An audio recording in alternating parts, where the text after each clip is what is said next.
Hola a todos, bienvenidos a nuestro curso en línea del Seminario Teológico Bautista Dr. G.H. Lacey. Mi nombre es Irma Patricia Zabalza Gómez.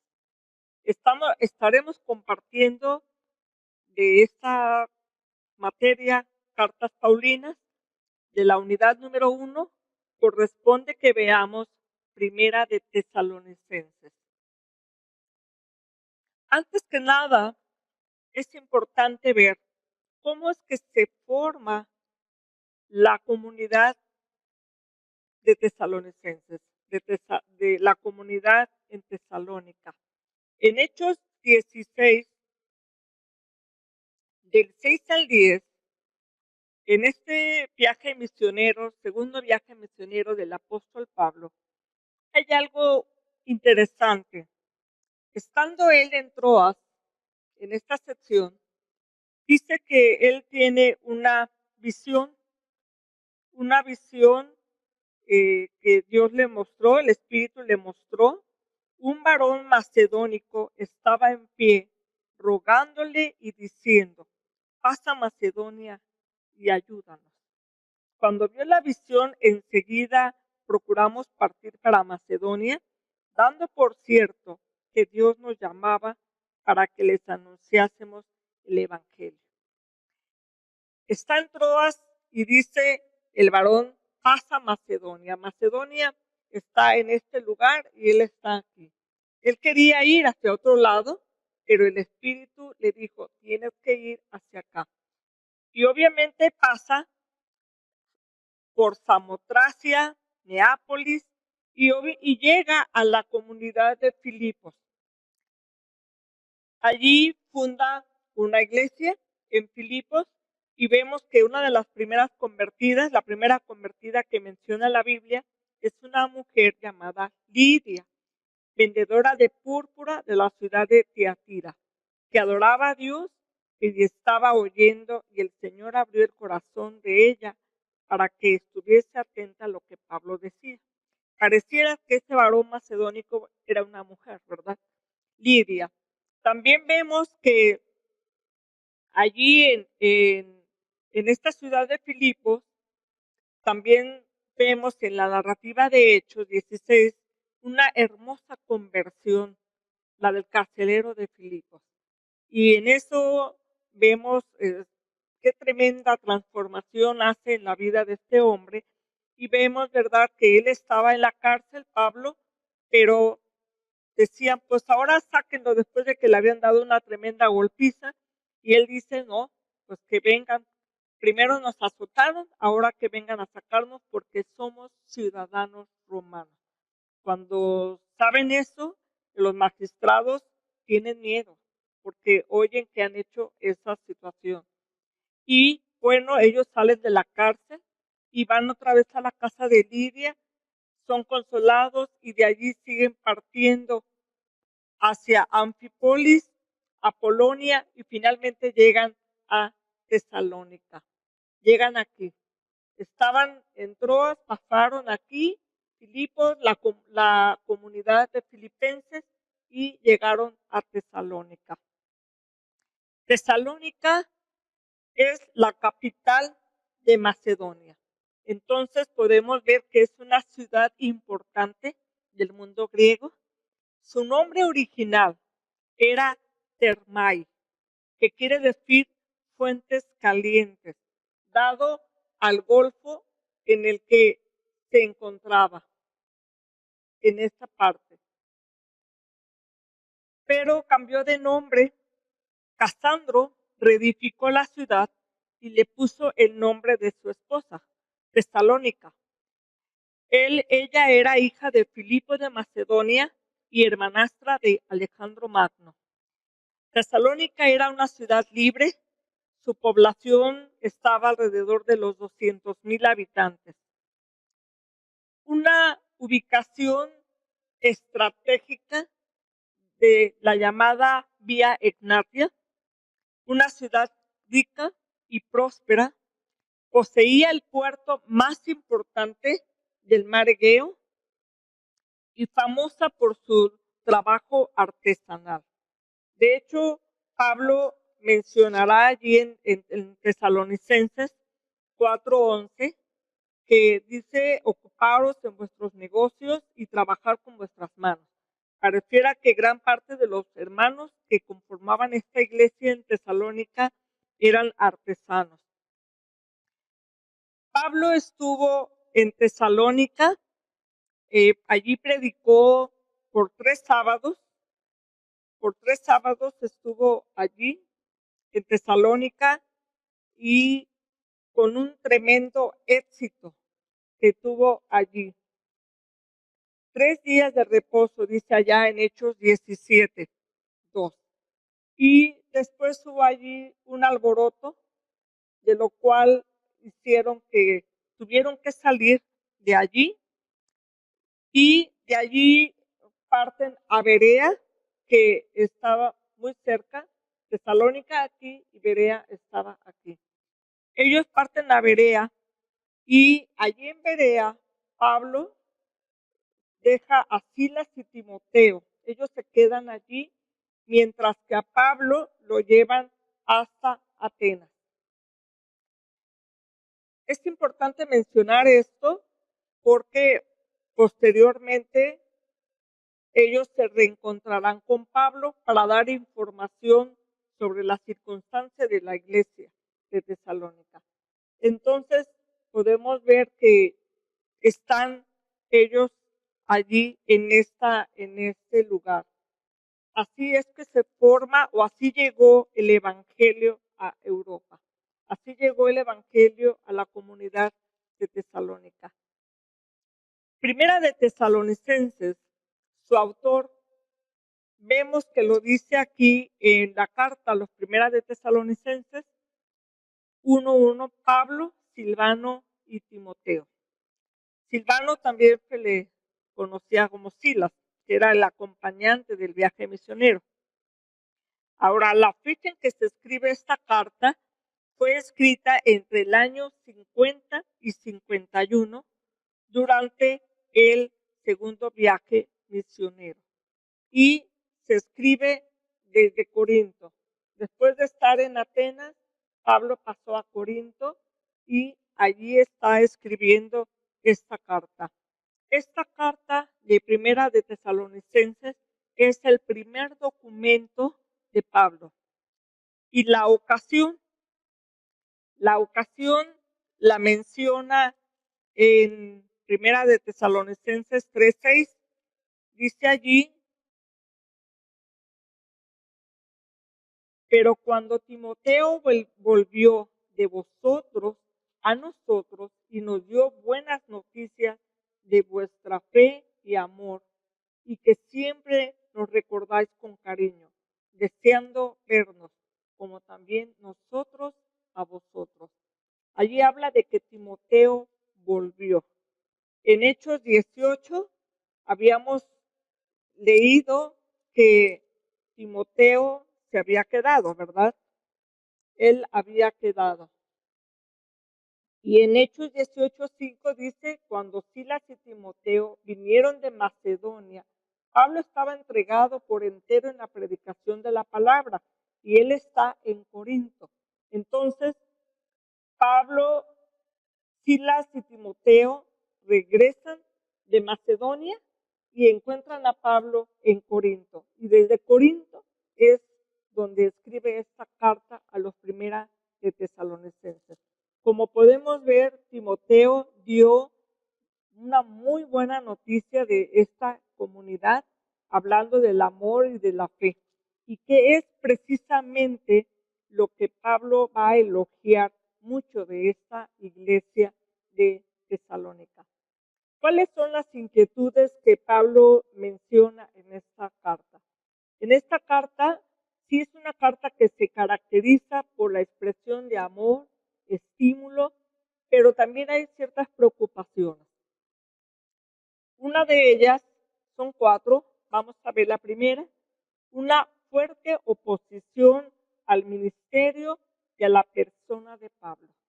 Allá en el capítulo 2, versículos 5-9, pues vemos que hay personas que lo están acusando de haber usado palabras lisonjeras para buscar, para vanagloriarse y también para ser una persona que se aprovechara de los mismos hombres de Tesalónica. También otra preocupación para Pablo, y lo deducimos por el tipo de recomendación que él menciona allá, en el capítulo 4, del versículo 3 al 8, él habla de la santificación y habla de que se aparten de fornicación. Y obviamente una de las cuestiones en este tiempo, en este mundo, es un peligro de las cuestiones morales. Había mucha laxitud y los cristianos de Tesalónica podían caer o ser fácilmente arrastrados. Por eso Pablo está advirtiendo esta situación. Una tercera inquietud que tiene Pablo es en cuanto a la idea errónea que los hermanos han desarrollado sobre la segunda venida de Cristo, tanto que algunos dejaron de trabajar porque estaban esperando la venida de Cristo. Por eso él hará una indicación de que se pongan a trabajar, hermanitos, porque están muy ociosos y están esperando que Cristo venga. Y una última inquietud que también vemos reflejada en esta carta es la actitud irresponsable que pareciera ser que estaban tomando hacia sus líderes.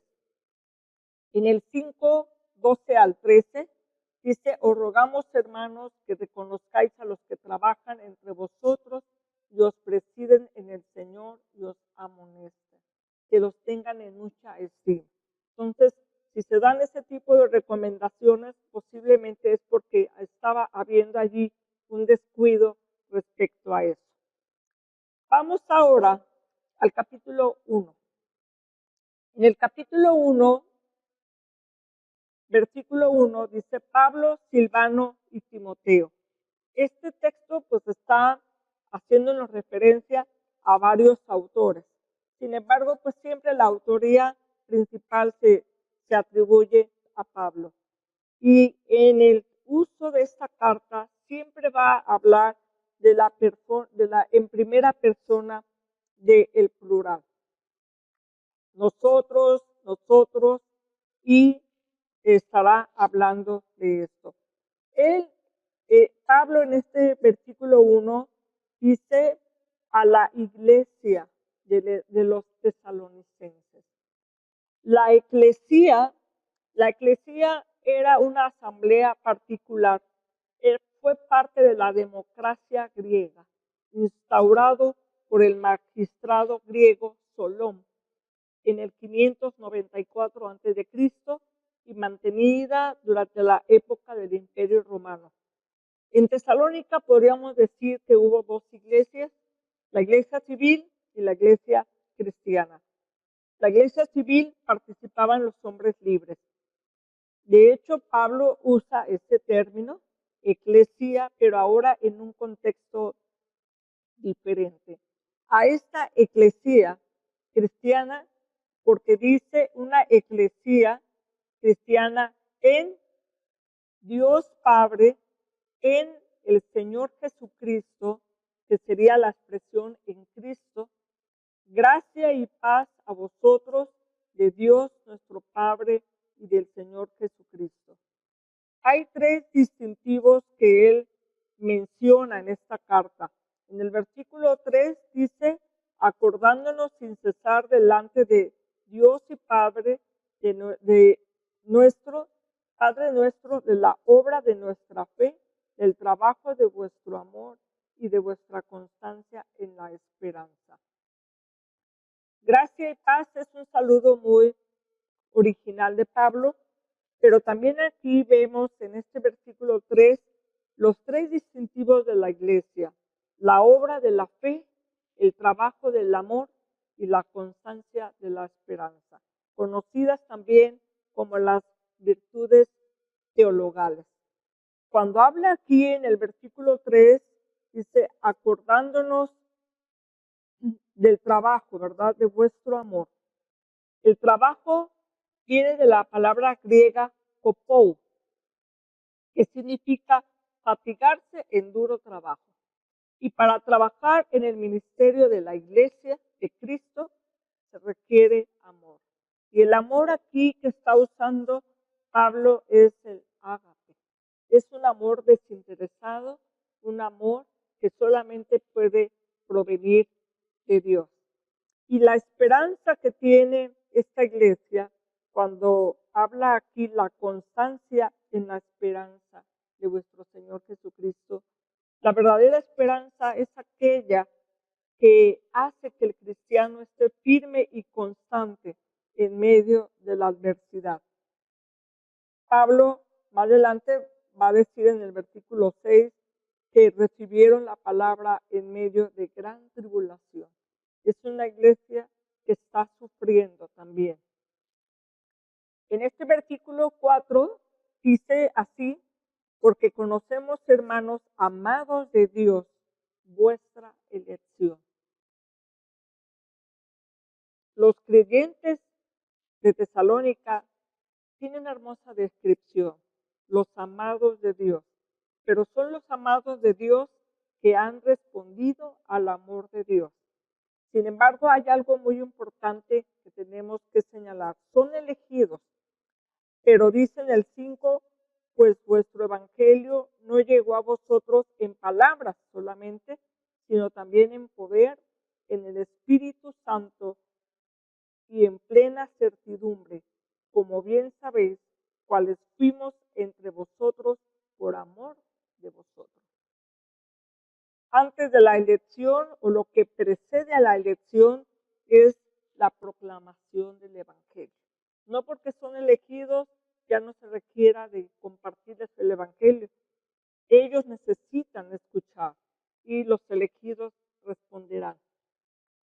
Dice aquí el versículo 6, y vosotros vinisteis a ser imitadores de nosotros y del Señor, recibiendo la palabra en medio de gran tribulación con gozo en el Espíritu Santo. Esta iglesia, como vemos, nació en medio de una gran tribulación. Y como veíamos en el contexto de de la iglesia de Tesalónica, como Pablo, por la turba que había allí, él tuvo que salir de allí. Y obviamente hubo allí persecución para los creyentes. Y aún hasta el que recibió a Pablo, un tal Jasón, también a él lo trataron mal. En esta iglesia de Tesalónica hay algo muy interesante, muy hermoso. Del 7 al 9 vamos a ver algo muy especial. Dice, de tal manera que habéis sido ejemplo a todos los de Macedonia y de Acaya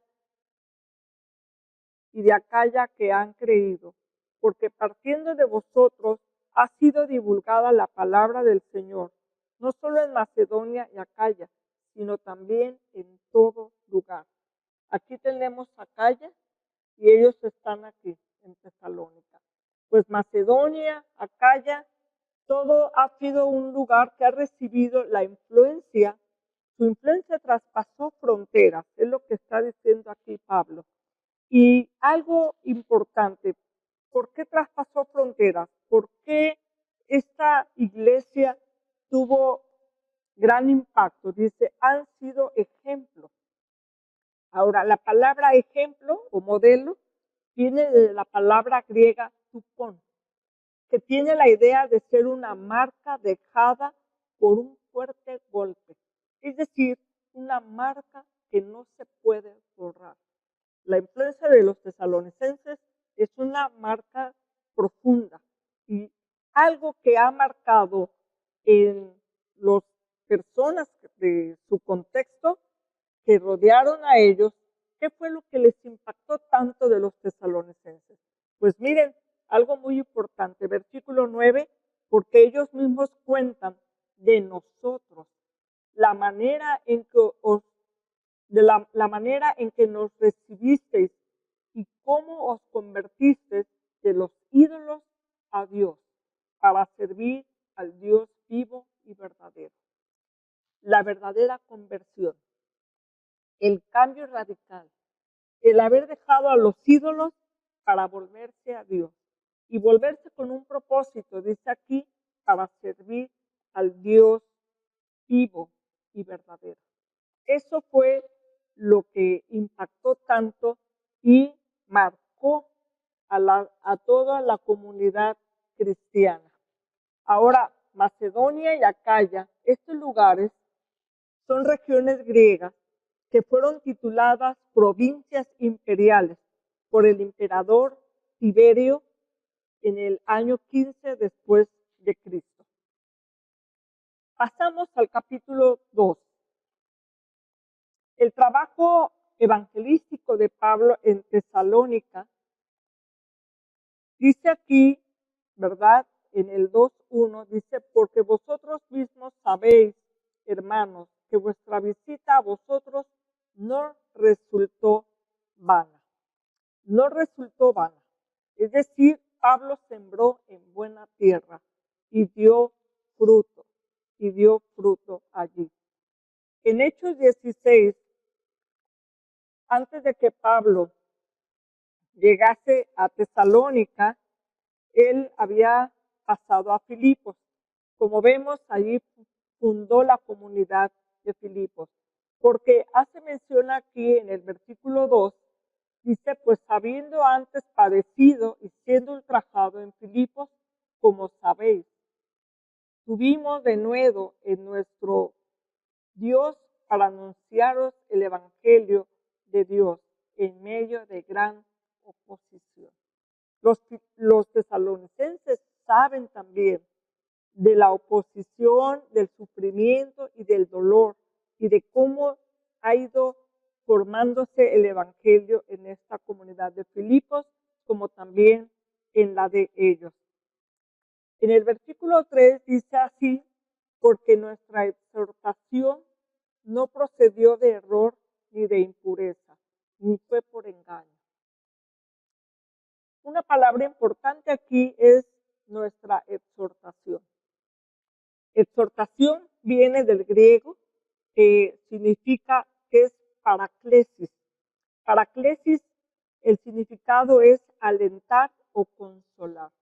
Y podemos ver cómo el evangelio que comparte Pablo es un evangelio de consuelo, es un evangelio que alienta, y es lo que debiera de ser, ¿verdad? En el versículos de 4 al 6 vemos algo que quizás tenía que ver con la práctica del mundo grecorromano. En el mundo grecorromano era muy habitual que los súbditos congratularan a los señores para obtener beneficios e inclusive llegar a ser tratados casi como Dios.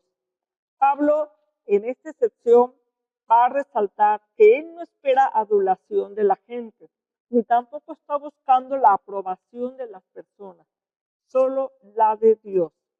Porque algunas personas, algunos judíos envidiosos, están acusando a Pablo de obtener ganancias económicas. Y él está diciendo aquí, dice, sino que según fuimos aprobados por Dios. Es lo que él busca, la aprobación de Dios.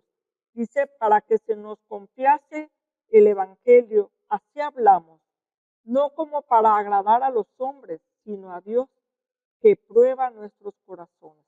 Porque nunca usamos de palabras lisonjeras, como sabéis, ni encubrimos avaricia, Dios es testigo. No buscamos gloria de los hombres, ni de vosotros, ni de otros, aunque podíamos seros cargas como apóstoles de Cristo. Entonces Pablo dice, yo no usé esa posición de quererme ganar a ustedes su aprobación o obtener de ustedes beneficios económicos. Pablo lo está diciendo que no. Ahora, allá en la carta a Filipenses, en el capítulo 4, versículo 16, Cuando Pablo escribe esa carta, hace mención de algo muy interesante. Dice, pues aún a Tesalónica me enviaste una y otra vez para mis necesidades. Pablo está agradeciendo a los hermanos de Filipos, que es la iglesia, la comunidad que fundó antes que los de tesalonicenses, pero los de Filipos mandaron ofrenda a Pablo cuando él estaba en Tesalónica, de modo que ellos ayudaron a Pablo para que él continuara su labor en este lugar. En el 2:7,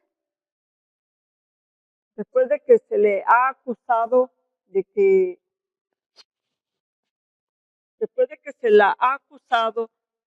él tiene o busca beneficios o busca el elogio de las personas, Pablo dice, yo no busqué elogio de la gente, no busqué adularlos a ustedes, al contrario.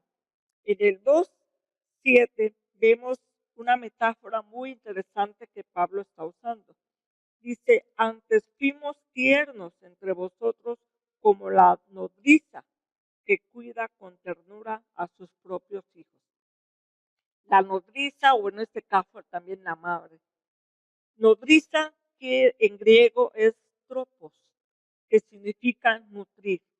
Entonces, Pablo está haciendo alusión aquí al gran cariño y un profundo afecto que siente por estos hermanos de Tesalónica.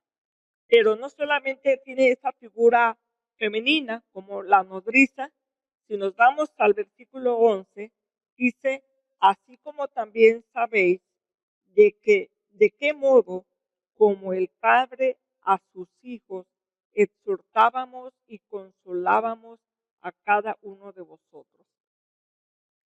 Pablo también ha colocado la imagen masculina de un padre que exhorta y anima. Es como nodriza, como una madre, pero también como un padre para ellos. Así de que Pablo, lejos de quererse beneficiar de estos hermanos, él se preocupó en cuidarlos y alimentarlos.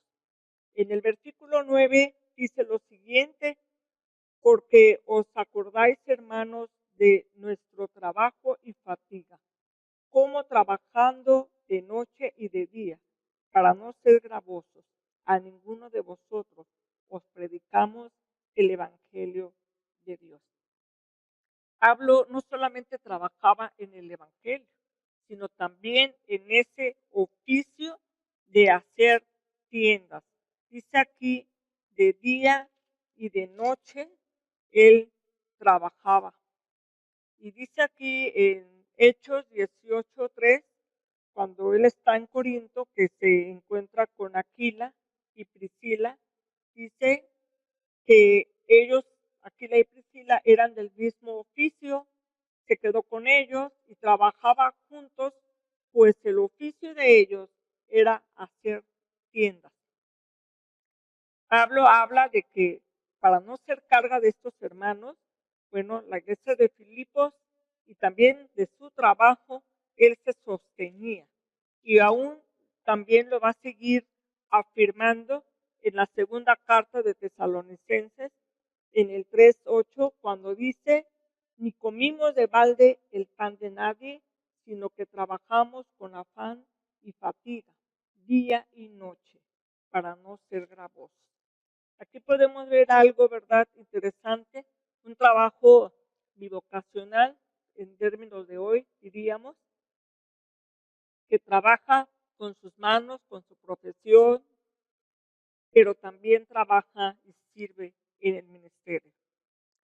La relación que Pablo tiene con estos hermanos de Tesalónica, él dice que ha sido una relación hermosa, de amor, ¿verdad?, de cuidado, pero dice aquí en el 2:10, vosotros sois testigos y Dios también, de cuán santa, justa e irreprensiblemente nos comportamos con vosotros los creyentes.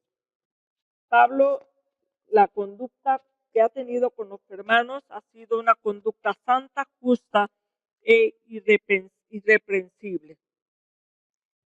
Y él ha trabajado con los hermanos y los alienta, ¿verdad?, para que vivan como verdaderos hijos de Dios. En el 11 y 12 dice así como también sabéis que de qué modo como el Padre a sus hijos, exhortábamos y consolábamos a cada uno de vosotros, y os encargábamos que anduvieseis como es digno de Dios, que os llamó a su reino y gloria. Pablo exhorta a la iglesia a que vivan como verdaderos hijos de Dios. Pues la iglesia era reciente, era una iglesia joven, nueva, y había salido de la idolatría para servir a Dios. Así de que era una iglesia que tenía muchos desafíos y mucho por aprender y mucho por seguir creciendo.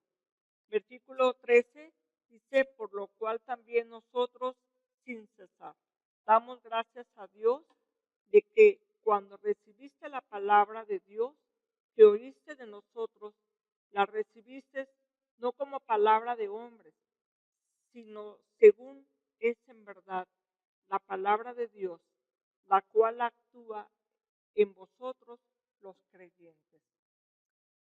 Qué manera tremenda y poderosa que es la palabra de Dios, que sigue influyendo, que sigue marcando y que actúa en la vida del creyente.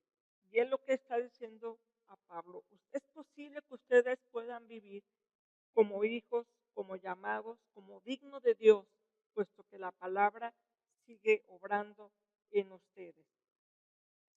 En el 2:14 vemos al 16, vemos algo muy interesante. Dice, porque vosotros, hermanos, vinisteis a ser imitadores de las iglesias de Dios en Cristo Jesús, que están en Judea, pues habéis padecido de los de vuestra propia nación las mismas cosas que ellas padecieron de los judíos, los cuales mataron al Señor Jesús y a sus propios profetas, y a nosotros nos expulsaron, y no agradan a Dios y se oponen a todos los hombres, impidiéndonos hablar a los gentiles para que éstos se salven.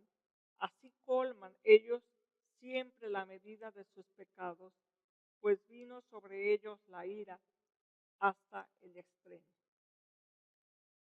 Es importante ver cómo no solo la iglesia de Tesalónica, sino las iglesias, los cristianos en Judea, también sufren.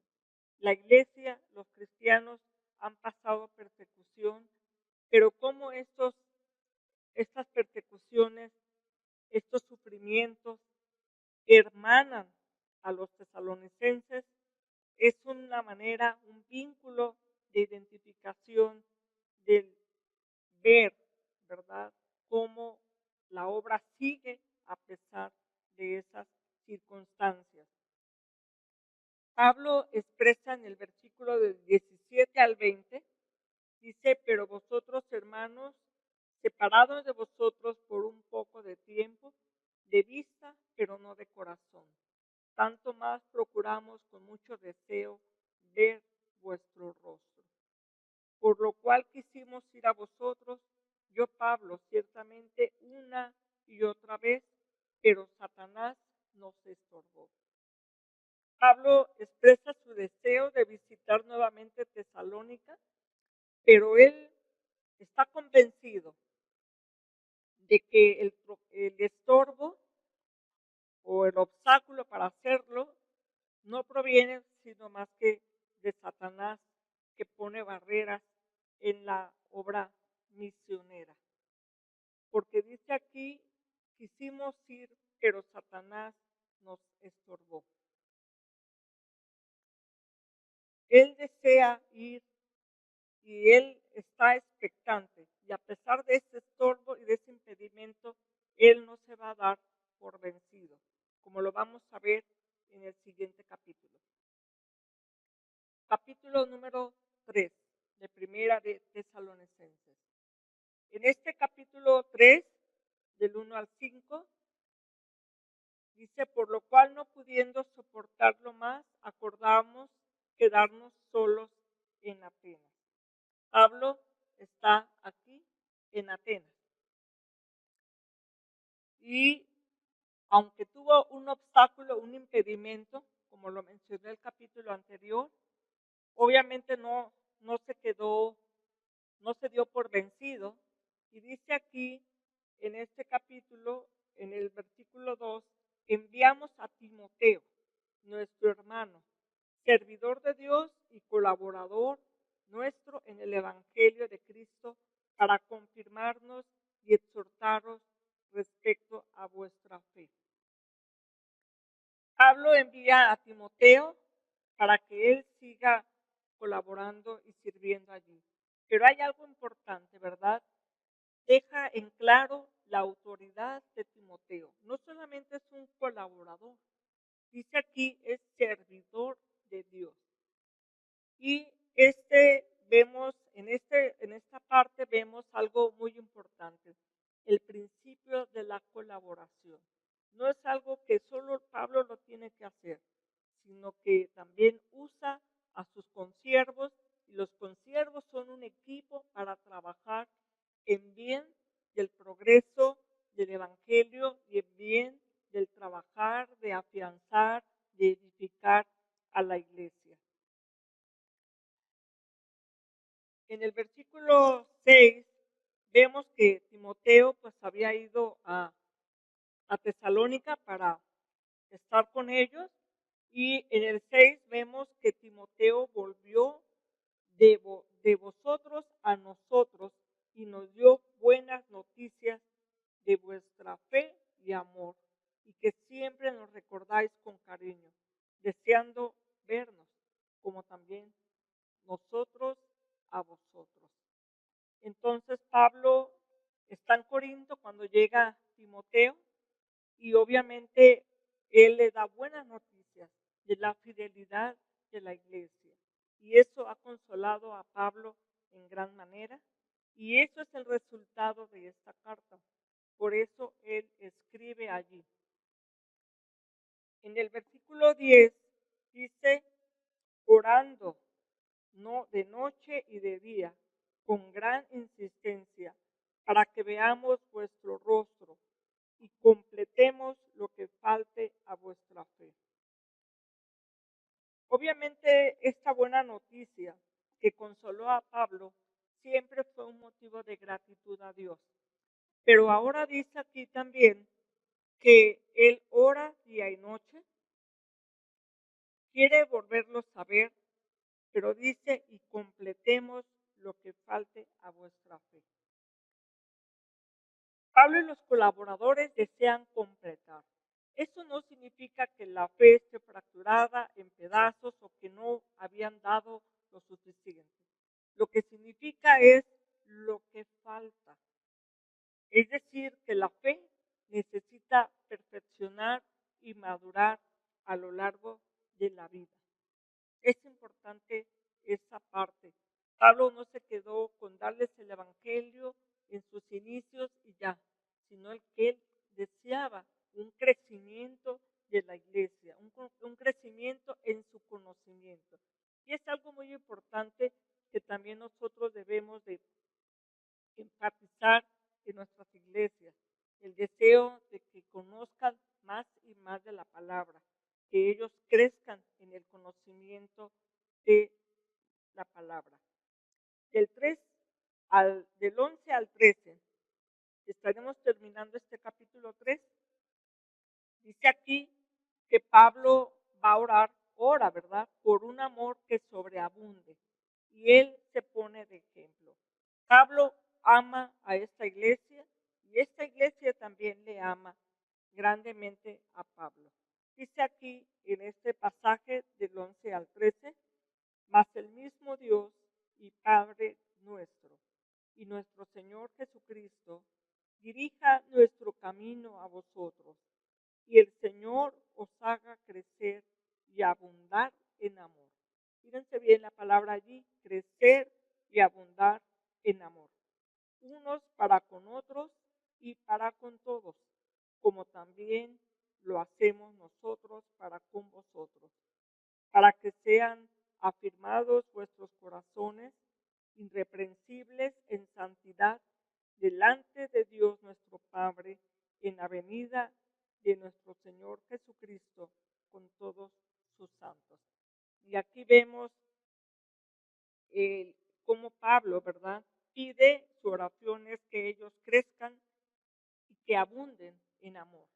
Y aquí vemos algo muy importante, ¿verdad?, que está presente en la vida y en la mente de Pablo y de los lectores de esta carta, la venida del Señor Jesús.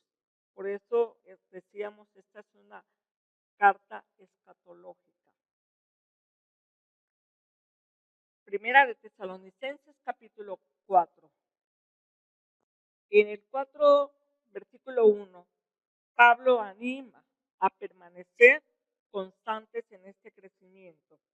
Dice 4:1, dice, por lo demás, hermanos, os rogamos y exhortamos en el Señor Jesús, que de la manera que aprendisteis de nosotros, como os conviene conduciros y agradar a Dios, así abundéis más y más.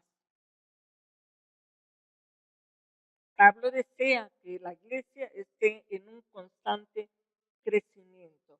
Ahora Pablo había dado instrucciones, ya habían recibido instrucciones de tipo ético, pero que les haría de diferenciarse de los demás. Y obviamente los tesalonicenses, viviendo en una sociedad donde la castidad es desconocida, por lo cual Pablo va a exhortar a una vida de santidad.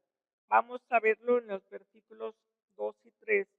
Dice, porque ya sabéis qué instrucciones os dimos por el Señor Jesús, pues la voluntad de Dios es vuestra santificación, que os apartéis de fornicación.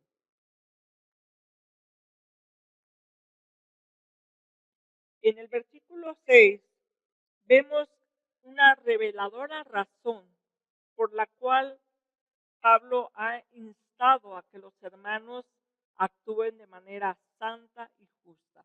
Obviamente no solo en lo sexual, sino también en lo económico y en todo lo que tiene que ver con su vida diaria.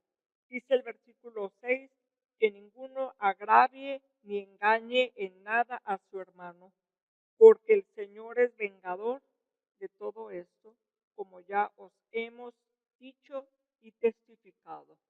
El Señor toma venganza. Y esto es importante que lo consideremos porque va a reaparecer en la segunda carta, ese concepto. En el versículo 9 al 12, Pablo sigue insistiendo y haciendo hincapié en este amor fraternal que tiene la iglesia, pero que él desea que siga creciendo más y más. Dice el versículo 9, pero acerca del amor fraternal no tenéis necesidad de que os escriba, porque vosotros mismos habéis aprendido de Dios que os améis unos a otros. Y también lo hacéis así con todos los hermanos que están por toda Macedonia. Pero os rogamos, hermanos, que abundéis en ello más y más. Esta iglesia ya practica el amor, pero es importante, ¿verdad?, que este amor fraternal, Pablo insta que sea más y más, que abunde más y más. Esta iglesia, como decíamos, están pensando en el inminente regreso de Cristo y algunos habían dejado de trabajar. Y por eso aquí en el versículo 11 y 12 va a enfatizar algo, una situación que se está dando en esta iglesia.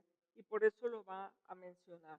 Dice, y que procuréis tener tranquilidad y ocuparos en vuestros negocios y trabajar con vuestras manos de la manera que os hemos mandado, a fin de que os conduzcáis honradamente para con los de afuera y no tengáis necesidad de nada.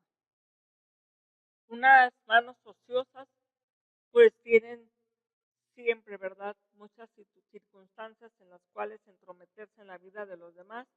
Por eso él dice, para que tengan paz, para que tengan tranquilidad, pues cada quien ocúpese en lo suyo. Esto es importante porque parece ser que en esta iglesia algunos habían dejado de trabajar. En este capítulo 4, del versículo 13 al 18, estará abordando Pablo el tema de la segunda venida de Cristo. Los tesalonicenses están esperando, ¿verdad?, ardientemente esa venida de Cristo. Y yo creo que es de entenderse, ¿verdad?, por las circunstancias, por la persecución que ellos están viviendo, pero también ellos tienen cierta preocupación. ¿Qué pasará con aquellos que han muerto ya? Y ellos se preguntarán, ¿ellos también van a participar de este día? Y es lo que Pablo va a responder en esta sección. Dice en el versículo 13, tampoco queremos, hermanos, que ignoréis acerca de los que duermen, para que no os entristezcáis como a otros que no tienen esperanza. Porque si creemos que Jesús murió y resucitó, así también traerá Dios con Jesús a los que durmieron en él. Por lo cual os decimos esto en palabra del Señor, que nosotros que vivimos, que habremos quedado hasta la venida del Señor, no precederemos a los que durmieron.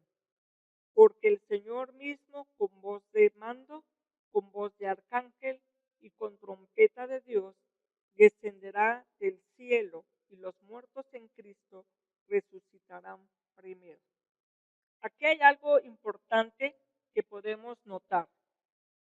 La venida de Cristo se pensaba inminente, que podría venir en cualquier momento.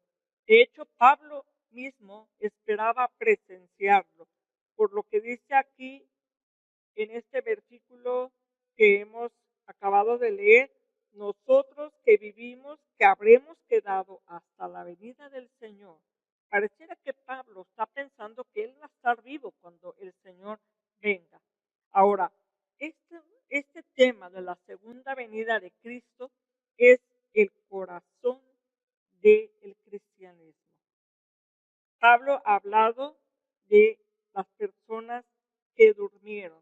Ahora, esto es una forma metafórica, porque en el versículo 16, él habla de a quiénes se refiere estos que durmieron. Dice, los muertos en Cristo. Entonces son las personas, los que duermen, en un sentido, son aquellos que han muerto en Cristo. Quiere decir que creyeron en el Señor Jesús. Entonces Pablo está dando una respuesta a esta inquietud, porque él está diciendo que estos que creyeron en Jesús resucitarán primero cuando el Señor venga. Entonces ellos mismos, habrá una gloria, habrá una manifestación tanto para los que han muerto como para los que sobreviven. Y Pablo ha animado a que ellos no tengan desesperanza o no se entristezcan, ¿verdad? En el versículo 13 dice, no se entristezcáis como los otros que no tienen esperanza. Ahora, esta venida de Jesús tiene vigencia, ¿verdad? De esa expresión y de esa promesa de su regreso que podemos ver en Hechos 1:11, cuando el Señor ascendió, dicen los ángeles, dice, los cuales también les dijeron, varones galileos, ¿por qué estáis mirando al cielo? Este mismo Jesús que ha sido tomado de vosotros al cielo, así vendrá, como le habéis visto ir al cielo. Y habla de una venida que es visible. Así va a venir. Y dice aquí en este versículo 16 de nuestra carta que estamos estudiando, dice, porque el Señor mismo, con voz de mando, con voz de arcángel, con trompeta de Dios, descenderá del cielo, pero ahora Él viene en esta venida como un conquistador. Vemos que Él dice aquí, viene con voz de arcángel, con trompeta de Dios, viene con voz de mando. Los muertos resucitan primero, pero los vivos, dice, serán arrebatados. Ahora, en este versículo 17 dice, luego nosotros, los que vivimos, los que hayamos quedado, seremos arrebatados juntamente con ellos en las nubes. Y algo muy importante que hay que señalar, porque no se trata de un arrebatamiento donde las personas de repente desaparecen y no se sabe qué pasó con ellas, a dónde se fueron. Aquí dice que son arrebatados para recibir al Señor en el aire. Entonces, esa parte que es leer todo el texto y entenderla en su contexto. Este arrebatamiento es para unirse y encontrar al Señor en el aire. De modo que va a ser visible y todo el mundo se va a dar cuenta de esta venida. Esta triunfante venida de Cristo, pues es un motivo de aliento en medio de la persecución, un motivo de consuelo también. El versículo 18 dice, por tanto, alentaos los unos a los otros con estas palabras, con esta esperanza de que Cristo viene. Y eso es lo que Pablo está alentando a estos hermanos de Tesalónica que viven en sufrimiento, en tribulación. Pasamos a Primera de Tesalonicenses, capítulo 5. En esta carta, en este capítulo, está hablando Pablo de la esperanza que tiene en esta venida de Cristo, de esta parusia de Cristo, la parusia, la venida del Señor.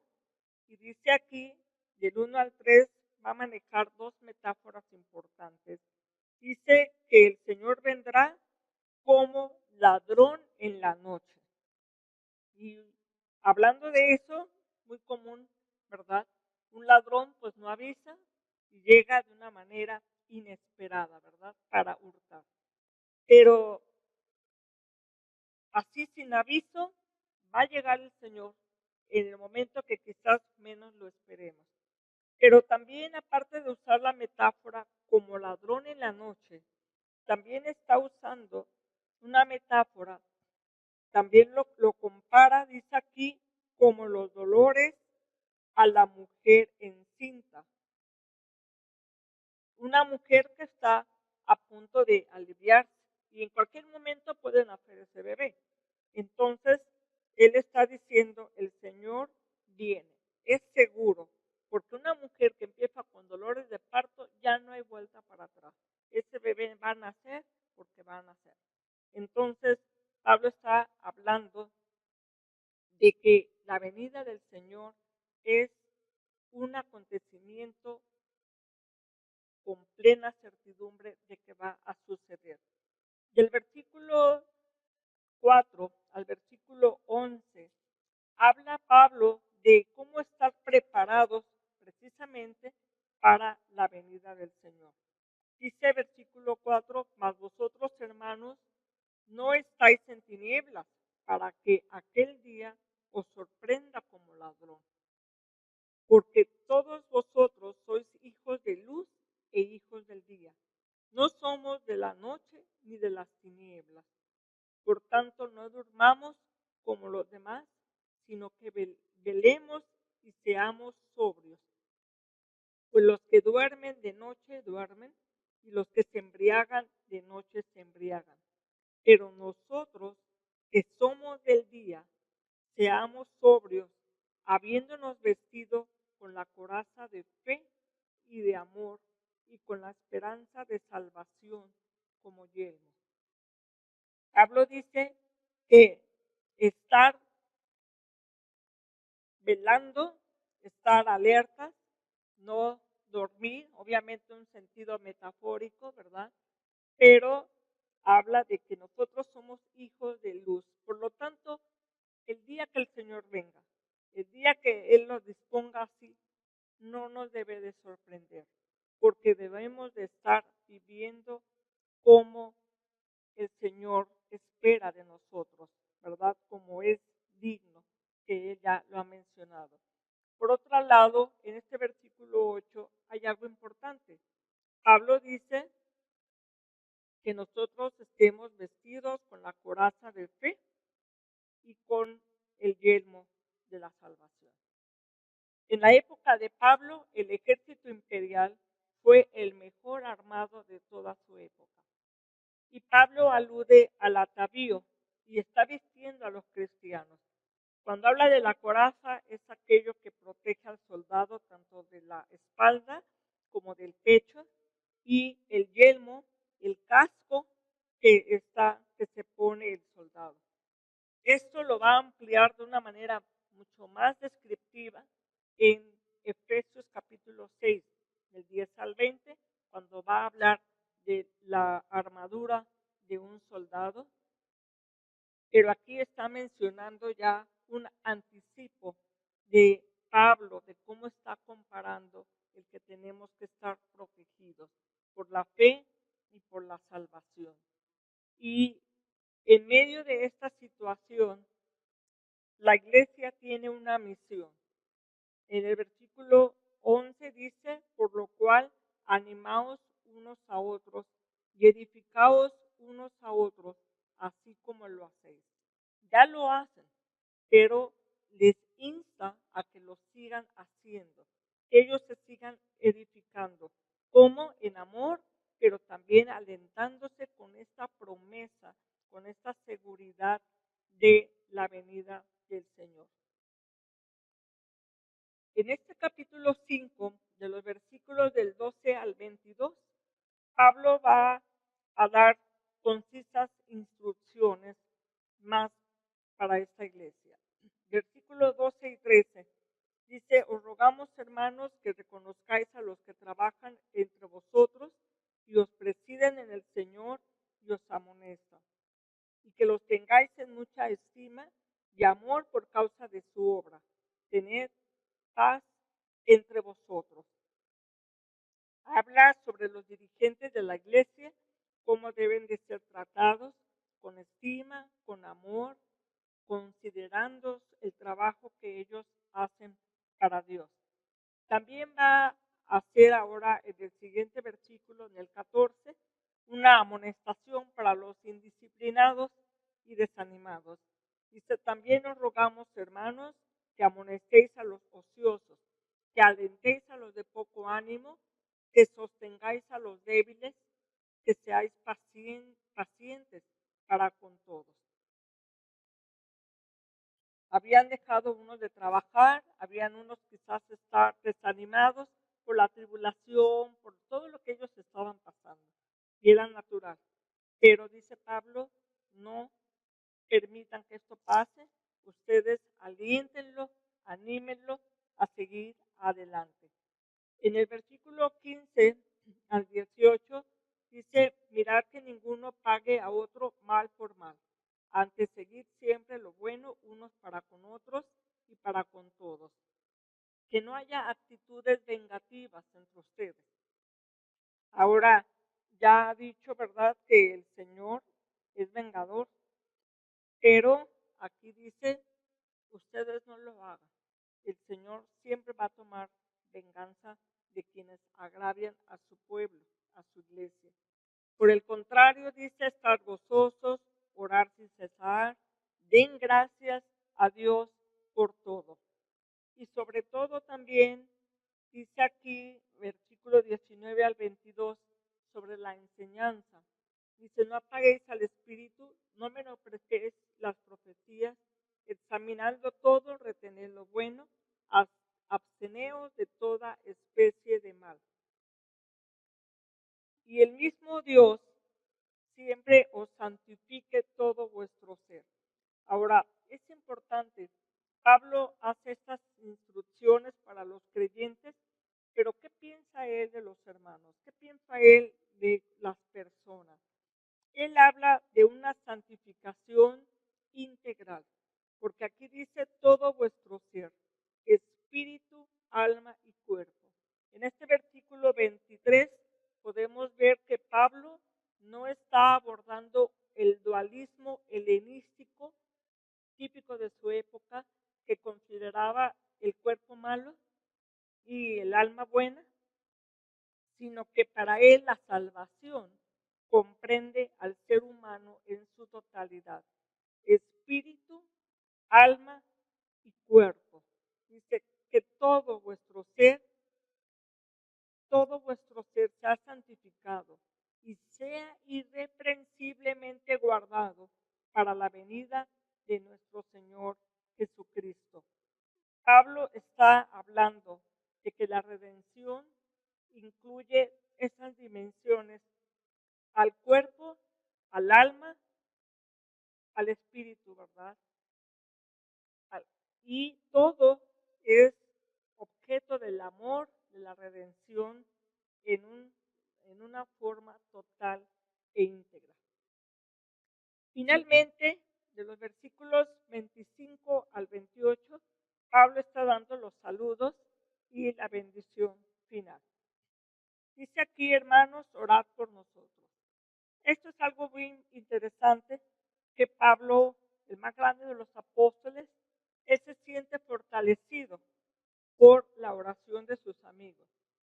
Él ya ha hablado de que él siempre da gracias a Dios por ellos, lo vimos en el 1:2, siempre da gracias a Dios por ellos. Y ahora también está pidiendo que ellos oren por nosotros, dice por nosotros. Y aquí hay que resaltar, no solamente por Pablo, él está hablando de los siervos, de sus colaboradores, de las personas que están con Pablo, dice, oren por nosotros. Dice, saludad a todos los hermanos con ósculo santo, os conjuro por el Señor que esta carta se lea a todos los santos hermanos. La gracia de nuestro Señor Jesucristo sea con vosotros. Amén.